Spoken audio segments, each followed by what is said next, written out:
റോമ 14:17. ദൈവരാജ്യമെന്നാൽ ഭക്ഷണവും പാനീയവുമല്ല, പ്രത്യുത നീതിയും സമാധാനവും പരിശുദ്ധാത്മാവിലുള്ള സന്തോഷവുമാണ്. പരിശുദ്ധ പരമദിവ്യകാരുണ്യീശോയ്ക്ക് നേരവും ആരാധനയും സ്തുതിയും പുകഴ്ചയും ഉണ്ടായിരിക്കട്ടെ. ഈശോയെ നന്ദി പറയുന്നു. ഈശോയെ ഞങ്ങളങ്ങേ സ്തുതിച്ച് ആരാധിക്കുന്നു. ഈ പ്രഭാതത്തെ ഓർത്ത് ഞങ്ങളങ്ങേ പുകഴ്ത്തുന്നു. ഞങ്ങളുടെ ജീവിതത്തിൽ അങ്ങ് നൽകുന്ന എല്ലാ അനുഗ്രഹങ്ങളെയും ഓർത്ത് ഞങ്ങളങ്ങേ വാഴ്ത്തി സ്തുതിക്കുന്നു. Hallelujah, hallelujah, hallelujah, hallelujah. ഈശോയെ നന്ദി പറയുന്നു. ഈശോയെ സ്തുതി, ആരാധന. Hallelujah, hallelujah, hallelujah. കർത്താവേ, ഈ ലോക കാര്യങ്ങളിൽ ഞങ്ങളുടെ മനസ്സുകളെ ബന്ധിച്ചിടാതെ നീതിയും സമാധാനവും പരിശുദ്ധാത്മാവിലുള്ള ആനന്ദവും അനുഭവിക്കാൻ ഞങ്ങളെ സഹായിക്കണമേ.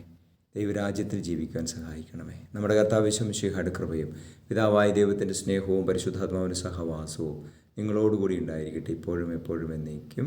ആമേൻ.